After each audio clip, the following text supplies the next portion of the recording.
Сәлем достар, бүгін сіздермен бірге үй жағдайында сгущенканың жасалу жолын көрсететін боламын. Менімен бірге видеомды соңына дейін қарап, маған қолдау білдіре кетіңіз.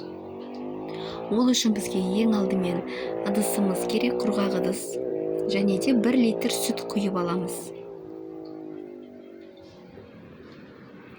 1 литр сүтке 2 стакан қантымызды саламыз.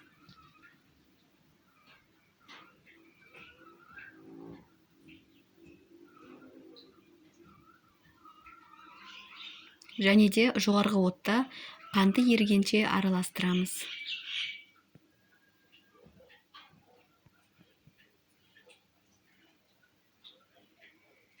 Қанты ерігеннен кейін, бір қайнағаннан кейін астын басып, баяу отқа қойып қайнататын боламыз.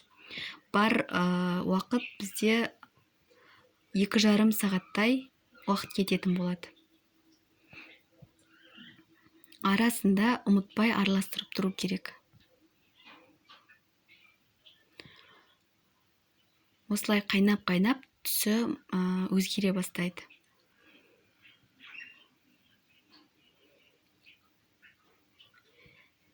Достар, егер де менің каналымдағы видеолар ұнап жатса, маған лайк басып, комментарий қалдырып, маған қолдау білдіріп жіберіңіздер. Және де, егер рецепт ұнап жатса, басқа да достарыңызбен бөліссеңіздер болады. Міне әлі қайнап жатыр, түсі өзгеріп жатыр, байқасаңыздар.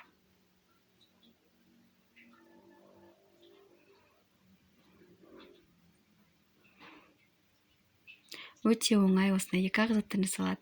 Сгущенканың дәмі дүкеннің сгущенкасынан әлде қайда 100%-ға дәмді болып шығады.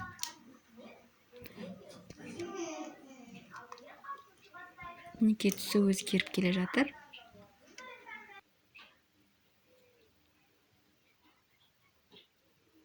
Ең бастысы араластыруды ұмытып кетпеу керек.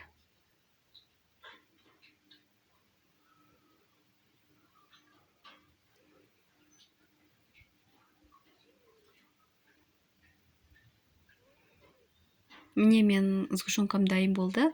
Енді осындай немен қайтадан араластырып аламын. Егер сіздерде миксер болса, миксермен айналдырсаңыздар болады. Бір келкі болу үшін оны араластырмасаңыздар да болады. Сол қалпында дәмді. Кейін мен осындай 550 мл банкаға құйып алдым. Осы банкам полный толды.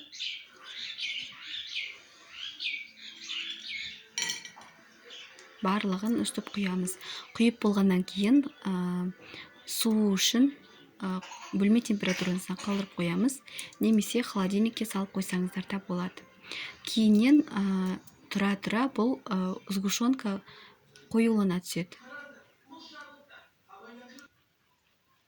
Міне достар, мен 1 сағатқа қойдым.